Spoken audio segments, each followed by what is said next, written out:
Now, yesterday, Chris, we were on this program in advance of the Clipper Game 7. Yes. And I was saying, Lakers fans, when put in front of the question, boom, right here. You want a championship this year, or would you like the Clippers to lose? You can only have one of the two. And I said that they would, of course, choose the championship, but would they have a quick hitch in their giddy up just to try and comprehend the question and think about it and then answer. Right. You then threw it on Twitter, and I'm like, it's a waste of time. There's no nuance on Twitter. And you added O'Shea Jackson Jr., the biggest I just wanted to get his attention. Laker fan that we know. Yes. His response was, what kind of question is this? We have to win it for Kobe. I don't care who has to get run over in order for me to do this. I've seen the Clippers lose my whole life. It would be just another drop in the bucket. So a title for Kobe after losing him is all I want more than anything, and that makes total, complete sense. So it's kind of interesting that somebody who considers a Clipper loss a drop in the bucket would go on a Twitter jag the minute the Clippers actually completed the collapse last night, adding a whole bunch of people who he considers wrong, including me, who he didn't even give top billing. I mean, at least I beat Clipper Darrell in the order of things for him on his Twitter. Big win for you. And kind enough to join us on the program to finish up strong is O'Shea Jackson Jr., the actor. How are you, sir? Well, Rich, I'm doing better than the second round. Now, TJ Jefferson, Rich Eisen Show, social media Grand Maester, who I believe you've met on every occasion that you've come in here. He is a Clipper fan. Tough life. I thought it was a drop in the bucket. Why were you so vocal on Twitter last night, O'Shea? 482 days, Rich. Okay. What's that? 482 days. That is how long I have been waiting to have this conversation with you. Because that is when I was on your show in full Lakerdom. Mm-hmm. And I let them have it a little bit.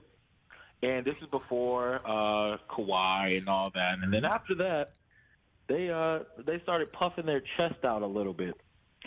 And they got on me. I've been getting bashed all year by these ungrateful vermin that are just around Los Angeles. And they knew. Oh, during Game 6, I was at the farmer's market enjoying myself, buying some fresh vegetables, expecting to hear, the Clippers finally got it done, and we're going to see them for this Western Conference Finals. And then when I look at my phone, see Denver has a nice lead, and they won. And I thought, the palms are sweaty. I know they're nervous. I know they're pacing. And I told myself, there's no way that God is going to give me a championship and a Clippers second round exit. Are you really going to do this for me? Are you really going to give me this?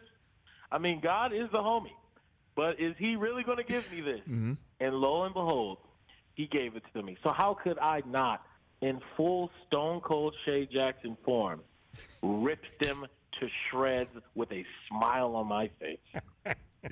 So it is more than just a drop in the bucket. We were onto something that that the Clipper misery after adding Kawhi and Paul George to put them in their minds on equal footing or as close to equal footing in the 213 area code as they've ever been. That there is some sort of glee that you're taking. May not reach the same amount of glee as winning a championship, but it gives you immense pleasure for this to happen. Yes, and it's really because, first of all, to the Clipper faithful, if there's even such a thing. There is, right there. You're looking at him right here on our screen. There is TJ Jefferson. Well, at 2Jiggy. I mean, they can't possibly be upset. This happens like all the time. Like, you can't really be that hurt by it. It can't really be disappointing. It's like, watching the Clippers in the playoffs is like watching the Hangover movie series. Like, yeah, it's the same movie, but it makes me laugh every time. And it's just the fact that when I look at Paul George and when I look at Kawhi, and I think, you guys could have had it all. You could have had it all. Paul George, you could have had it all, but you wanted to go to Oklahoma. And then Kawhi. Kawhi. Come on now. So it's just a feeling of joy because we know that this is the best team they've ever had just to get exactly where they've always been. And we won the city championship last night. And in AAU, you win the city, and then you go and you win the national. So that's all that was, just minor little celebratory. Fantastic. We're going to be in the city paper as the city champions, as we usually are. And I just really wanted everyone to recognize that they should never, ever put the Clippers ahead of the Lakers in any category. Even the Sparks, they will not disrespect my Sparks like that again by claiming that the Clippers will take over Los Angeles when they have no historical value whatsoever. I'm hearing Anaheim is looking pretty good. I don't know if they want to build that arena just yet. TJ, but are you? I'm hearing good things. Now, hold on a second. I do have to give somewhat equal time here. O'Shea Jackson Jr. has just given full voice to the most arrogant Laker concept that can be had possible, although warranted, as his cage was attempted to be rattled unsuccessfully. By you. By me and others. But I'm going to give you the floor. How do you, TJ, respond to something like that? Wait, let me get some popcorn. Yeah? I have no response to what he just said. You're retortless. I've made up excuse after excuse after excuse since 1999. I've officially run out of excuses. He was right. This was the year. This was the team. Are you tapping out on your fandom? Is that what you're doing? Literally on live quadcast radio and television? I had to have a long talk last night with my consigliere, Matt Riley.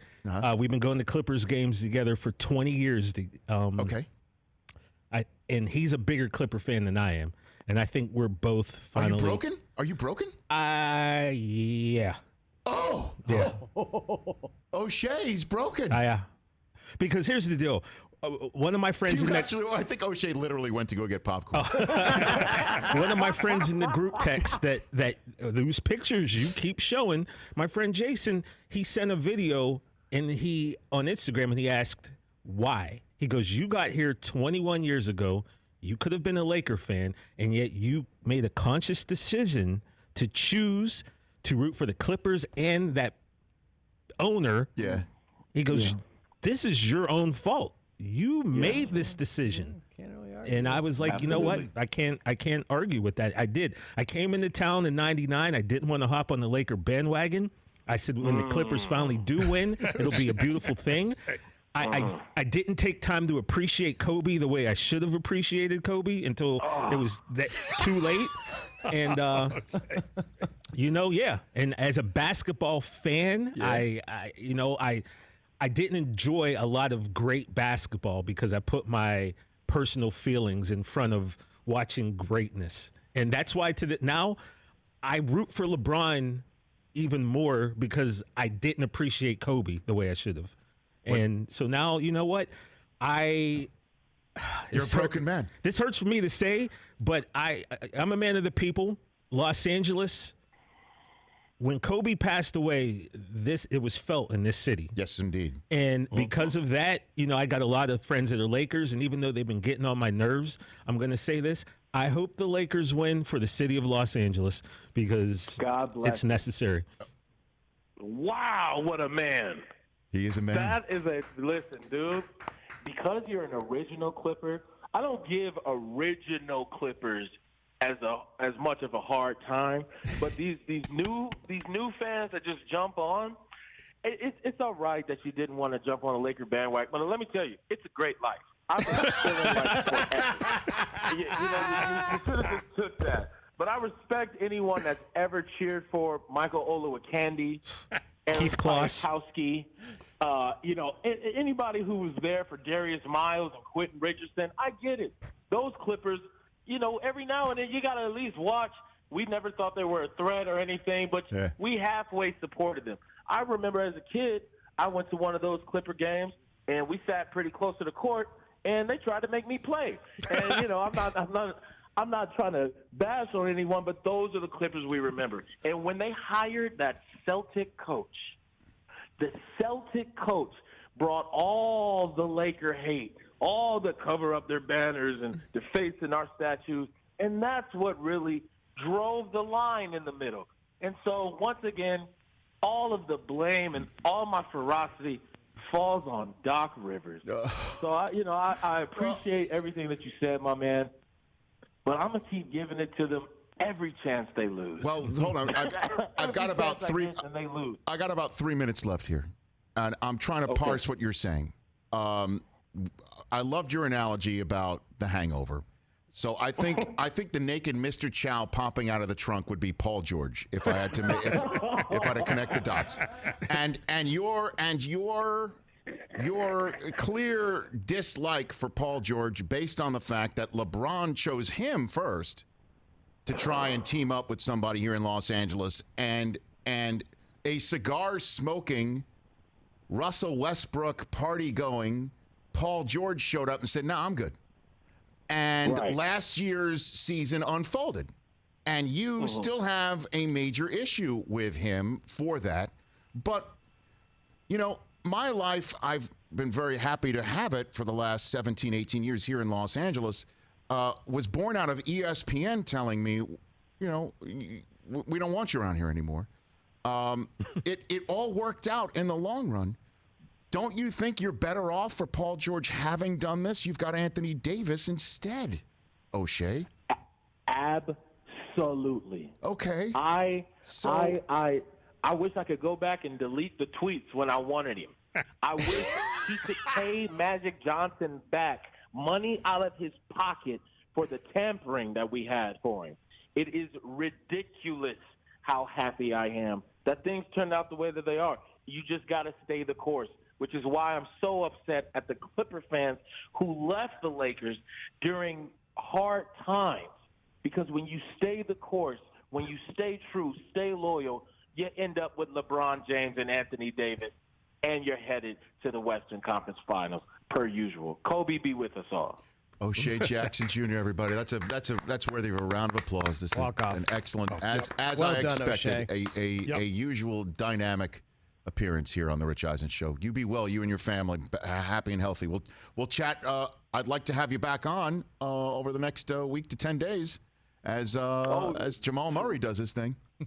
Okay. Whoa, the disrespect. Careful. Everyone know. Careful. Everyone understand. I might be happy now. If we win the title, the media tour I'm going to go on, the world has never seen. Well, you better give me top billing on that over Marcellus Wiley, unlike your tweet, O'Shea, okay? Easy. No, Marcellus is ducking me. Don't worry. I called you. I tweeted right at you, and I got you on the next day. But thank you, man. Thank you. I'm about it. Thanks for the call. Amazing. It's O'Shea Jackson Jr. There you go, Joe Lake. That noise he made about Jamal Murray's name being invoked. Be careful. Easy. Like, yep, all right. Hey, you watched all the way to the end. Thanks for that. Watch more right here.